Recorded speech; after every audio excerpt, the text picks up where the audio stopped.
দিনাজপুর তাদের কিন্তু মোহামেডান ঢাকার হয়েছে আজকে তিনি কিন্তু খেলছেন আজকে লেফটেন্ট ব্যাক দুঃখিত লেফটেন্ট কর্নার খেলছেন বল কিন্তু ওখানে 3 নম্বর জার্সি পরে খেলছেন সুদূর নাইজেরিয়া থেকে এসেছেন আজকের মাঠে তিনি লেফটেন্ট ব্যাকের দায়িত্ব পালন করছেন ওখানে বিভক্ত কারণবশত করে বাড়িয়েছেন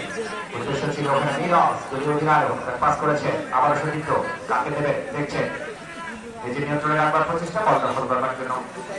এগিয়ে যাচ্ছেন পাত্র পরিবর্তন করে